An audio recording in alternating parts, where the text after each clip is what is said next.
Hello friends, इस समय Phuket में हूँ और 5:30 बज रहे हैं यहाँ पर और मैं होटल की लॉबी में अपनी गाड़ी का इंतज़ार कर रही हूँ। टैक्सी आने वाली है लेकिन अभी तक नहीं आई है। 6 बजे का टाइम दिया था एक्चुअली हमने, तो 6 बजे ही आएगी और टैक्सीज़ आ रही हैं बाहर, लेकिन अभी हमारी नहीं आई है। तो हम इंतज़ार करेंगे क्योंकि हमने ड्राइवर को 6 बजे का टाइम दिया था। एक्चुअली 5:30 का दे देते। चलो कोई नहीं, आधे घंटे यहीं पर ही मस्ती मारते हैं। मैं आपको दिखाती हूँ होटल की लॉबी, कितना बड़ा होटल है। और होटल नहीं है ये, एक तरह से कॉटेजेस बनी हुई हैं, रिजॉर्ट है। मेरे कॉटेज का नंबर था 5111, यानी कि 5111, यानी कि सोच सकते हैं आप कितनी सारी कॉटेजेस हैं यहाँ पर। बहुत बड़ा रिजॉर्ट है। और बाहर का सीन दिखाती हूँ मैं आपको। इस समय भी बाहर बहुत अच्छी सी रौनक है। 5:30 बजे भी अच्छा सा ट्रैफिक चल रहा है। और ये देखिए बाहर 7-Eleven अभी तक खुला हुआ है। ट्रैफिक अच्छे से चल रहा है, रोशनी है रोड पर। ये देखिए तेज चल रहा है ट्रैफिक, है ना। और देखो सामने 7-Eleven है, दिख रहा होगा आपको। ये खुला हुआ है अभी भी।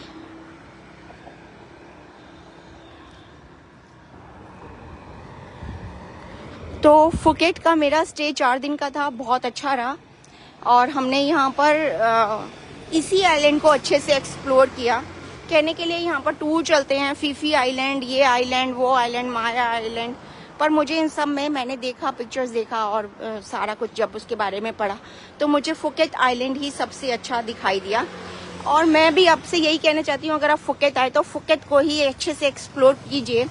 फुकेट बहुत बढ़िया शहर है और इसको एक्सप्लोर करने में आपको 4-5 दिन अच्छे से लग ही जाएंगे। फीफी आइलैंड वगैरह एक तरह से डिजर्टेड प्लेसेस हैं, वहाँ पर कोई सिटी बसी हुई नहीं है, बस एक छोटे छोटे से आइलैंड हैं और छोटे छोटे से बीच हैं। लेकिन फुकेट का बीच सबसे अच्छा लगा, फुकेट का आइलैंड सबसे अच्छा लगा मुझे। यहाँ से कहीं और जाने की जरूरत ही नहीं है यहाँ पर नाइट। और इसके अलावा यहाँ का कल्चर बहुत अच्छा है, लोग बहुत हॉस्पिटेबल हैं, लोगों की बहुत इज्जत करते हैं, टूरिस्ट को बहुत मान देते हैं। अगर हम रोड क्रॉस करते हैं, अगर रेड लाइट नहीं होती है तब भी गाड़ियाँ अपने आप रुक जाती हैं। इतना मान और सम्मान मैंने किसी देश में देते हुए नहीं देखा है। और ये देखिए होटल अभी से चालू है, सुबह सुबह भी आप ब्रेकफास्ट कर सकते हैं। और रात को मैं फ़ोन लेकर यहाँ पर टहल रही हूँ। अभी अंधेरा हुआ है, सूरज भी नहीं निकला है, 5:30 बजे हैं, लेकिन कोई डर नहीं है यहाँ पर। लेडीज अकेले यहाँ पर घूम सकती हैं, बैठ सकती हैं, बातें कर सकती हैं, रात को पार्टी कर सकती हैं। छोटा सा देश होने के बावजूद, छोटा सा शहर, छोटे से देश का छोटा सा शहर होने के बावजूद यहाँ पर आधी रात को घूमने में, रोड पर निकलने में जरा सा भी खतरा नहीं है। मैं दिल्ली में रहती हूँ जो कि भारत शहर की राजधानी है, लेकिन अगर मैं इस समय वहाँ पर ऐसे टहल रही होती ना, तब तक तो कोई मेरा मोबाइल छीन कर भाग गया होता, मेरा पैर कुत्ते की पट्टी पे पड़ गया होता, या गाय का गोबर पड़ा होता, या फिर इधर उधर सड़कों पर कूड़े के ढेर लगे होते। आप देखिए कोने किनारे कहीं पर भी जरा सा भी कूड़ा नहीं है। पूरी रात बारिश आई है, 2-3 दिन लगातार बारिश हुई है, लेकिन रोड पर कहीं कोई कीचड़ नहीं है, कोई कचरा नहीं है। हमारे यहाँ तो अगर हमारे यहाँ 3-4 दिन क्या 3-4 घंटे भी बारिश हो जाती है तो वाटर क्लॉगिंग हो जाती है, नालियाँ रुक जाती हैं, सड़कों में पानी भर जाता है, लोगों की मौत तक हो जाती है, नालों के अंदर गिर जाते हैं, लोगों की स्कूटियाँ गिर गई, मैंने वीडियोस में देखा, उनकी गाड़ियाँ गिर गई और उनके मोबाइल खो गए, वो रो रहे हैं बैठकर। इस तरह की वीडियोस भी देखी जिनसे बहुत मन विचलित हुआ। जब एक छोटा सा कंट्री जिसकी सिर्फ पॉपुलेशन 6 करोड़ है और वो 80 लाख लोगों को हर रोज हर साल टूरिस्ट की तरह उनको वेलकम करता है, मतलब अपनी आबादी का 6वां भाग तो उसका टूरिस्ट ही आता है हर साल और उन सब की आवभगत करता है। इकोनॉमी ज़्यादा बढ़िया नहीं है, फिर भी यहाँ की करेंसी इंडिया की 2.5 गुनी है, तो ऐसे कंट्री को देखना तो बनता ही था। और सबसे बड़ी बात, तो अगर इस तरह की सुविधाएं छोटा सा देश दे सकता है, थाईलैंड जैसा देश दे सकता है, एक बुद्धिज्म को मानने वाला देश जिसमें 94% लोग बुद्धिज्म को मानते हैं, लेकिन हर मंदिर में मुझे ब्रह्मा विष्णु और महेश की मूर्तियां दिखाई दी और उन धर्मों के लोग भी, दूसरे धर्म के लोग भी हिंदू धर्म को उतना ही मान देते हैं। जहां पर यहाँ का राजा जो है अयोध्या नाम की नगरी में रहता है, उसकी नगरी का नाम अयोध्या है जिसमें वो रहता है, और राजा को श्री राम का वंशज बताते हैं। यहाँ का राष्ट्रीय चिन्ह गरुड़ है और राष्ट्रीय प्रतीक गरुड़ है, और राष्ट्रीय चिन्ह यहाँ का राष्ट्रीय ग्रंथ जो है वो रामायण है। घर घर में राम की पूजा होती है, श्री राम की वंदना की जाती है। ऐसे देश में आना तो बनता ही था, और वाकई में यहाँ पर राम राज्य है जो मैं आधी रात को यहाँ पर घूम रही हूँ अकेली इस समय। तो देखिए, लड़कियां जा रही हैं स्कूटी पर और इनके कपड़े देखिए। अगर इस कपड़ों में हमारे देश में, हमारे देश की राजधानी तक में अगर ऐसे कोई घूमेगा ना, तो क्या ही हाल होगा लड़कियों का, आप जानते हैं।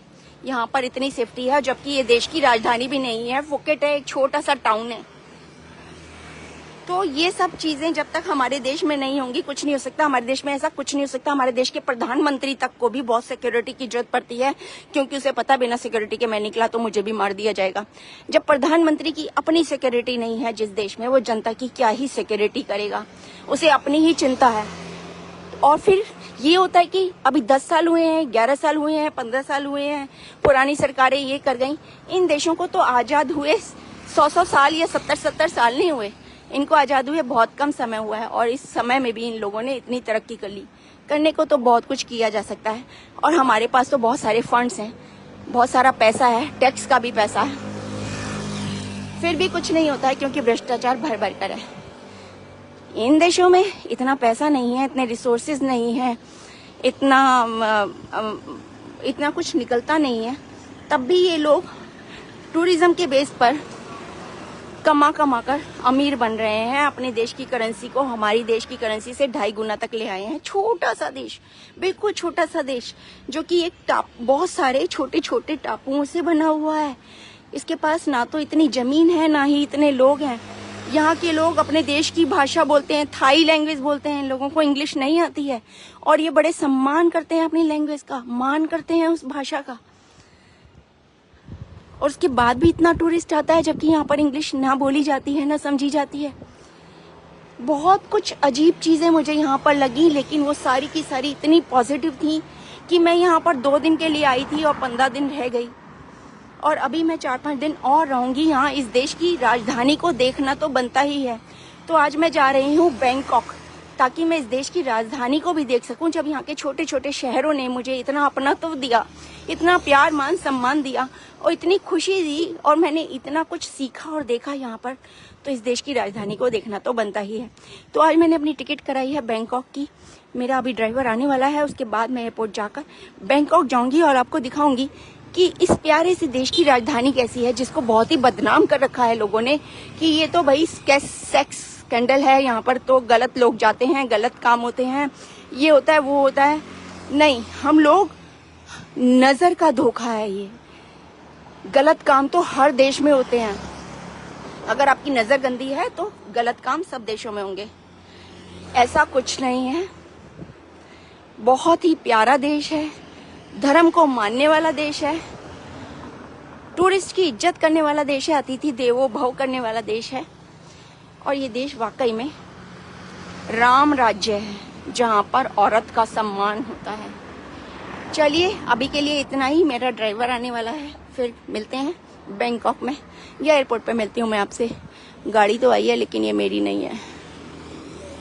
चलिए, जय श्री राम।